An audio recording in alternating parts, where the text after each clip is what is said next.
السلام علیکم۔ بسم اللہ الرحمن الرحیم۔ آج کا ہمارا موضوع ہے عمر بن جموح رضی اللہ تعالیٰ عنہ کی تمنا شہادت۔ حضرت عمر بن جموح رضی اللہ تعالیٰ عنہ پاؤں سے لنگڑے تھے۔ ان کے 4 بیٹے تھے جو اکثر حضور صلی اللہ علیہ وسلم کی خدمت میں بھی حاضر ہوتے اور لڑائیوں میں بھی شرکت کرتے تھے۔ غزوہ احد میں عمر بن جموح رضی اللہ تعالیٰ عنہ کو بھی شوق پیدا ہوا کہ میں بھی جاؤں۔ لوگوں نے کہا کہ تم معذور ہو، لنگڑے پان کی وجہ سے چلنا دشوار ہے۔ انہوں نے فرمایا کہ ایسی بری بات ہے کہ میرے بیٹے تو جنت میں جائیں اور میں رہ جاؤں۔ بیوی نے بھی ابھارنے کے لیے تانے کے طور پر کہا کہ میں تو دیکھ رہی ہوں کہ وہ لڑائی سے بھاگ کر لوٹ آیا۔ عمر رضی اللہ تعالیٰ عنہ نے یہ سن کر ہتھیار لیے اور قبلے کی طرف منہ کر کے دعا کی، اللہم لا تردنی الی اہلی، اے اللہ مجھے اپنے اہل کی طرف نہ لوٹائیو۔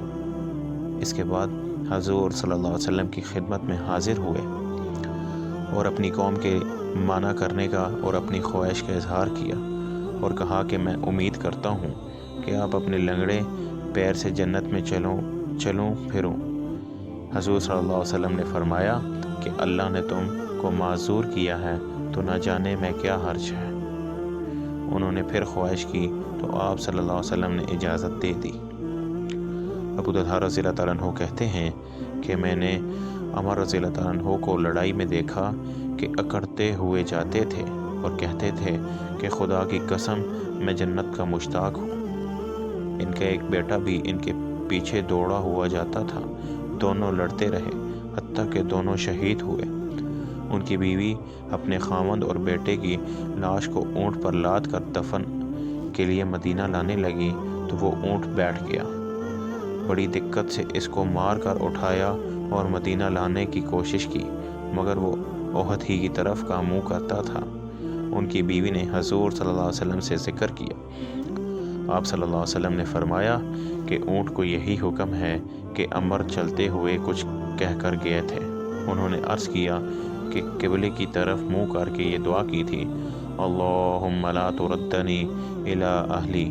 آپ صلی اللہ علیہ وسلم نے فرمایا اسی وجہ سے یہ اونٹ اس طرف نہیں جاتا۔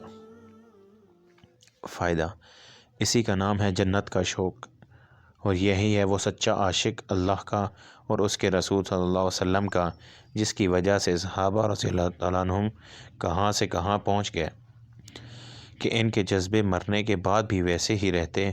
بہتری کوشش کی اونٹ چلے، مگر یا تو وہ بیٹھ جاتا